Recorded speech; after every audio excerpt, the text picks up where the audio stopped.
நமஸ்காரம். மீனாட்சிதாசன் பேசுகிறேன்.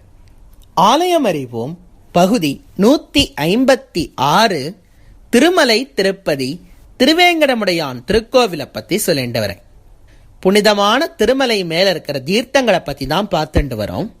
நேற்றைக்கு பாப விநாசம், ஆகாச கங்கை, இந்த 2 தீர்த்தத்துடைய சிறப்புகள்லாம் பார்த்தோம். இன்றைக்கு நாம் பார்க்க போகும் தீர்த்தம் கோகர்ப தீர்த்தம். இந்த கோகர்ப தீர்த்தம் ஸ்ரீனிவாச பெருமாளுடைய கோவில்லேருந்து பாப விநாசம் தீர்த்தத்துக்கு போகும் வழியிலேயே அமைஞ்சிருக்கு. இந்த தீர்த்தத்துக்கு பக்கத்தில் ஒரு பெரிய டேம் இருக்கு, கோகர்பம் டேம் அப்படின்னு பெயர். என்ன சுவாமி இது, டேம் இல்லாமல் ஆலயம் அறிவோம்ல சொல்லுவேள், உங்களுக்கு டாபிக் கிடைக்கலன்னா என்ன வேணாலும் சொல்லுவேளா, ஊருக்கு ஊர் டேம் இருக்கு, அதெல்லாம ஒரு பெரிய விஷயம் அப்படின்னு கேட்டா, எல்லா டேமும் இந்த டேம் மாதிரி வராது. இந்த டேமுக்கு தனி ஸ்பெஷாலிட்டி உண்டு. என்னன்னா, பெருமாள் இந்த டேமை ஒரு வியாஜமா வச்சுண்டு ஒரு பெரிய திருவிளையாடலையே இந்த கலியுகத்துல சில வருஷங்களுக்கு முன்னாடி பண்ணி காமிச்சிருக்கார். அதைத்தான் இப்ப என்னன்னு பார்க்க போறோம். 1979 PVRK பிரசாத் அப்படிங்கிறவர் திருமலா திருப்பதி தேவஸ்தானத்துடைய எக்ஸிக்யூட்டிவ் ஆஃபீஸரா ஆனார். திருமலா திருப்பதி தேவஸ்தானம்ங்கிறது ஒரு பெரிய சாம்ராஜ்யம், அது ஒரு பெரிய ஆர்கனைசேஷன். அதில் எக்ஸிக்யூட்டிவ் ஆஃபீஸருங்கிறவர் ரொம்ப முக்கியமான பதவியில் இருக்கவர். அந்த பதவிக்கு PVRK பிரசாதுங்கிறவர் 1979 வந்தார். அவர் வந்த நேரத்தில் ஒரு பெரிய கஷ்டம் ஒன்று இருந்தது. என்னன்னா, திருமலைக்கு மேலே தண்ணீர் பஞ்சம். அந்த வருஷத்துடைய பருவமழை பொய்த்து விட்டது, மான்சூன் செட் ஆகலை. எனவே திருமலைக்கு மேலே தண்ணீர் தட்டுப்பாடு ஏற்பட்டு விட்டது. இவன் ஸ்ட்ரிக்ட் ரூல்ஸ்லாம் போட்டா, நிறைய ஹோட்டல்லாம் இருக்குல்ல மேலே, அது ஆளுக்கு லாட்ஜுக்கெல்லாம் ஸ்ட்ரிக்ட் ரூல்ஸ் போட்டா, மக்கள் இவ்வளோதான் தண்ணியை யூஸ் பண்ணணும், இதுக்கு மேலே தண்ணி யூஸ் பண்ணக்கூடாது, அத்தியாவசிய தேவைக்கு மட்டுமே தண்ணீர் பயன்படுத்த வேண்டும், அப்படி இப்படி நிறைய ரூல்ஸ்லாம் போட்டிருந்தா. அதை மீறியும் ரொம்ப தண்ணீர் தட்டுப்பாடு இருந்தது. ஒரு நாளைக்கு 25,000 பேர் வந்துட்டு போவாலாம் அந்த காலத்தில் திருமலைக்கு. இப்போ ஒரு நாளைக்கு 1,00,000 பேர் வரா. நான் சொல்றது 79 ஒரு நாளைக்கு 25,000 பேர் வருவாளாம். இனிமே என்ன பண்றது, தண்ணீர் தட்டுப்பாடு எப்படி போக்குறதுன்னு சொல்லி ஒரு பெரிய மீட்டிங் கூட்டி வச்சிருந்தார் இந்த PVRK பிரசாத். மீட்டிங் போட்டிருந்த நேரத்தில் ஒரு நோட்டீஸ் வருது. என்னன்னா, கோகர்பம் டேம்லேருந்து நோட்டீஸ். அவ சொல்லிட்டா, திருமலைக்கு மேலே இருக்கிற எல்லா கிணறுகளும் வத்தி விட்டது, வேறு சில குளங்கள்லாம் இருக்கு, அதுவும் வத்திடுத்து. இப்போ இருக்கிறது இந்த கோகர்பம் டேமில் இருக்க தண்ணி மட்டும்தான். இந்த தண்ணியும் இன்னும் 4 வாரத்துக்கு தான் வரும். திருமலைக்கு மேலே இருக்கிற எல்லா இடத்துக்கும் இன்னும் 4 வாரத்துக்கு மட்டும்தான் தண்ணீர் கொடுக்குற அளவு தண்ணி இருக்கு. அதை மீறி யாராவது இருந்தா அவளுக்கு தண்ணீர் கொடுப்பதற்கு இங்க தண்ணி இல்லை அப்படின்னு சொல்லி ஒரு நோட்டீஸ் வந்துடுத்து. இது வந்த உடனே எல்லாருக்கும் ஒரே கவலையா போயிடுத்து. என்னடா, 4 வாரத்துக்கு அப்புறம் என்ன பண்றதுன்னு தெரியலையே, இன்னும் மழை வரணும்னா 1 வருஷம் வெயிட் பண்ணணுமே, அடுத்த வருஷம் மான்சூன் செட் ஆகி மழை வந்தா தானே அப்படின்னு சொல்லி ரொம்ப கவலையில இருந்த பொழுது அவ கீழே இருந்த கமிட்டி மெம்பர்ஸ்லாம் சொல்லிட்டா, 1 வருஷத்துக்கு திருமலைக்கு மேல எந்த யாத்திரிகளும் வர வேண்டாம் அப்படின்னு ரூல் போட்டுடுவோம் அப்படின்னு சொல்லிட்டா. இது இந்த பிரசாதுக்கு பிடிக்கல. ஏன்னா, கோவில்ங்கிறது பெருமாளுடையது, இந்த திருமலையே பெருமாளோட மலை, நம்ம யாரு மக்களை வர வேணான்னு சொல்றதுக்கு? ஏன்னா பெருமாளுக்கும் மக்களுக்கும் தான் டைரக்ட் சம்பந்தம், கூட இடையில நம்ம யாரு மறவேணான்னு சொல்றதுக்குன்னு சொல்லி அந்த அதிகாரம் நமக்கு கிடையாதுன்னு சொல்லி ரொம்ப வருத்தப்பட்டாரா அந்த பிரசாத். அப்ப என்ன ஆச்சு, அவர் வேற ஏதாவது சொல்யூஷன் மூலமா திருமலையில இருக்க தண்ணீர் பஞ்சத்தை போக்க முடியுமான்னு பாக்குறார். அவர் கடும் தெய்வ நம்பிக்கை உடையவரா இருந்ததுனால கணபதி சாஸ்திரிகள் அப்படின்னு ஒருத்தரை போய் பார்க்கிறார். அந்த கணபதி சாஸ்திரிகள் ஒரு பெரிய வேத வித்வான், பயங்கர ஞானி.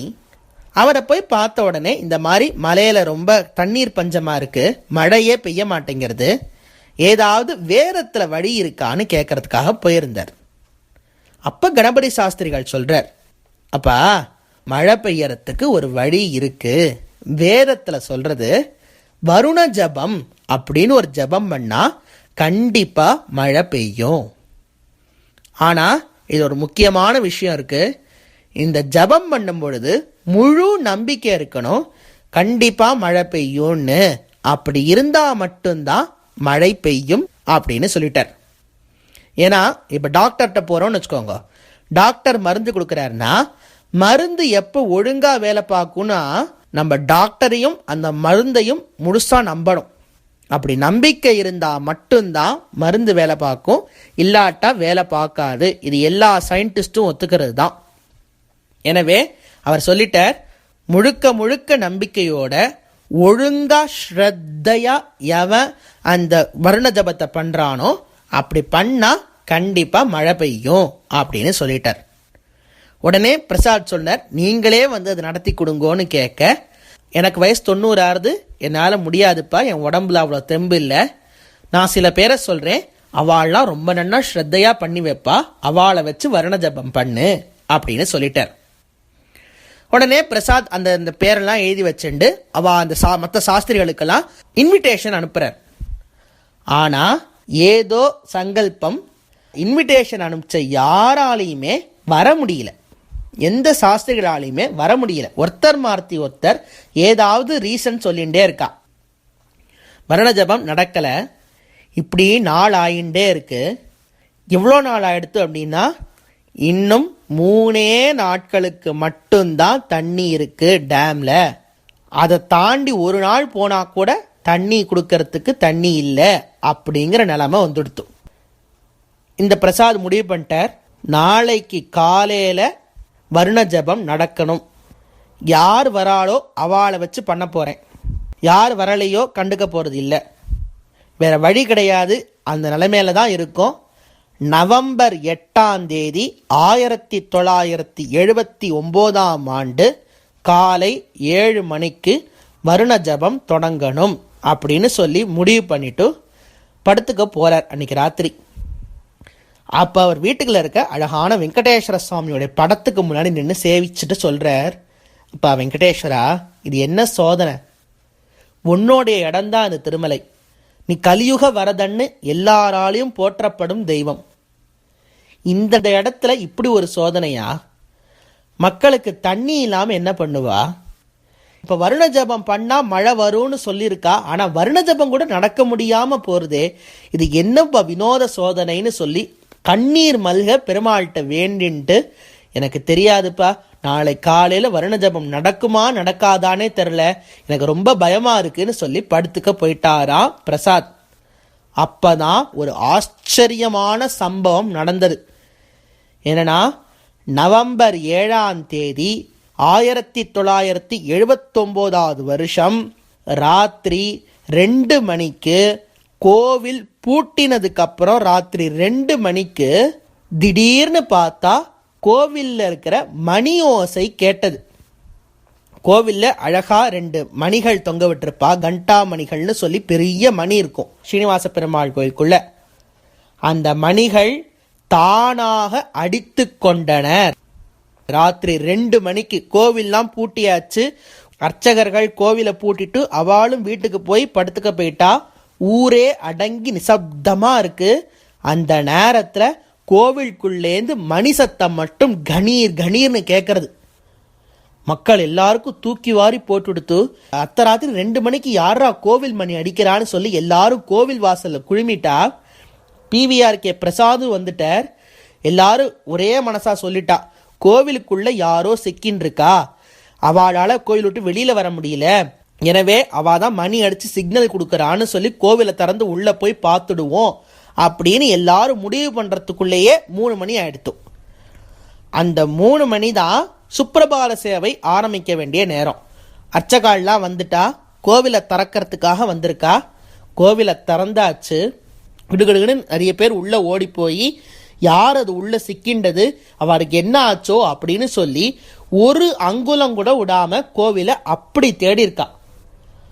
ஆனா ஒருத்தர் கூட கோவில்ல சிக்கின்றதா தெரியல. யாருமே இல்ல கோவிலுக்குள்ள. இவா போய் பார்த்தும் பொழுது அப்ப பிரசாதுக்குள்ள ஒரு மனசுல ஒரு எண்ணம் வந்தது. என்னன்னா, நல்லதா ஏதோ நடக்க போறது, அந்த வருண ஜபம் கண்டிப்பா நடக்கும் போல இருக்கு, அதுக்கு தான் மணி அடிச்சு பெருமாளே காட்டியிருக்கார். ஏன்னா ஒருத்தர் கூட இல்ல கோவிலுக்குள்ள, தானா மணி அடிச்சிருந்திருக்கு அர்த்தராத்திரி 2 மணிக்கு. பிரசாதுக்கு ஒரு தைரியம் வந்தது. அடுத்த நாள் காலையில் 7 மணிக்கு சாஸ்திரிகள் வரணும், வெயிட் பண்ணிட்டு இருக்க. அப்போ ஒரு ஆச்சரியமான விஷயம் என்னன்னா, யார் யாரெல்லாம் வர முடியாதுன்னு சொன்னாலோ, எந்த சாஸ்திரிகள் எல்லாம் வர முடியாதுன்னு சொன்னாலோ அவ அத்தனை பேரும் வந்தா. யார் யாருக்கெல்லாம் இன்விடேஷன் அனுப்பிச்சதோ அவ எல்லாருமே வந்திருந்தா. வருண ஜபம் ஆச்சரியமா நடந்தது. நவம்பர் 8ஆம் தேதி, நவம்பர் 9ஆம் தேதி, நவம்பர் 10ஆம் தேதி 3 நாள் வருண ஜபம் ரொம்ப நன்னா நடந்தது. நவம்பர் 10ஆம் தேதி சாயங்காலம் கடைசியா பெருமாளுக்கு அபிஷேகம், அதாவது உற்சவருக்கு சுவாமி புஷ்கரணியோடைய கரையில் இருக்கிற மண்டபத்தில் வச்சு அபிஷேகம் பண்ணணும். அதுதான் வர்ண ஜபத்துடைய முடிவு. அந்த அபிஷேகமும் ஆரம்பிச்செடுத்து, ஆனால் ஒரு துளி மழை கூட பெய்யலை. வானம் வெறிச்சோடி இருக்கு, சூரியன் அப்படியே சுட்டெரிக்கிறது. உடனே நியூஸ்லலாம் போட்டாச்சு, வர்ண ஜபம் எல்லாருக்கும் கண்ணீரை தான் கொடுத்ததே தவிர மழை வரலை. பிரசாத் நம்பி ஏமாந்து போயிட்டார், பிரசாதோடைய நம்பிக்கை பொய். அதுவும் இந்த நாத்திகர்கள்லாம் சொல்ல ஆரம்பிச்சிட்டா, சும்மா இந்த வாள்லாம் கட்டுக்கதை பண்ணிட்டு இருக்கா, பிரசாத் பணத்தை வீணடிச்சிட்டார்னு சொல்லி ஊரு பூரா ஒரே புரளி கிளம்பி எடுத்து. அபிஷேகமும் முடிஞ்செடுத்து, அலங்காரமும் முடிஞ்செடுத்து, பெருமாளை திரும்ப கோவிலுக்குள்ள ஏழப்பண்ணின்னு போயிட்டு இருக்கா. சுவாமி புஷ்கரணிங்கிறது கோவில் வாசல் இருக்க குளம், குளத்து பக்கத்திலேருந்து பெருமாளை திரும்ப கோவிலுக்குள்ள எடுத்துட்டு போயிட்டு இருக்கா. பிரசாதுக்கு 2 கண்ணுலேருந்தும் தாரதாரியா தண்ணி கொட்டுறது. நான் வச்சுட்டு இருந்தது ஒரே நம்பிக்கை, கடைசி நம்பிக்கை, ஸ்ரீனிவாசா உன்கிட்ட தான் சொல்லியிருந்தேன் வருண ஜபம் ஒழுங்கா நடந்து மழை பெய்யணும்னு. அந்த கடைசி நம்பிக்கையும் பொய்த்து போயிடுத்தே. இனிமே என்ன பண்ணுவேன், இப்போ ஊரே என்னை கேலி பண்றதே. அதை விட முக்கியமான விஷயம், உன் மேல நம்பிக்கை குறைஞ்சு போயிடுத்தேன் மக்களுக்கு. இனிமே நான் என்ன பண்ணுவேன், என்னால் இப்படி ஆயிடுத்தேன்னு சொல்லி கண்லேன்னு தண்ணி கொட்டுறது. அப்பதான் அவருடைய தலை மேலையும் தண்ணீர் கொட்டியது. என்னன்னு அண்ணாந்து மேல பார்த்தா, வானத்திலேந்து சட சட சட சட சடன்னு மழை, கருப்பு மேகங்கள் சூழ்ந்துடுத்து, இடி இடிக்கிறது, மின்னல் வெட்டுறது, சட சட சட சட சடன்னு மழை கொட்டுறது. இந்த பெருமாள் ஏழப்பண்ணிண்டு கோவிலுக்குள்ள போயின்னு இருக்கா. யூஸ்வலா என்ன பண்ணுவா, அந்த பெருமாளுக்கு மழையிலேன்னு தவிர்க்கிறதுக்காக ஒரு கொடை மாதிரி ஒன்று போகும். அன்னைக்கு பார்த்தா ரொம்ப வெயிலா இருந்ததுனால அந்த கொடை கூட கொண்டு போகலையா அவா.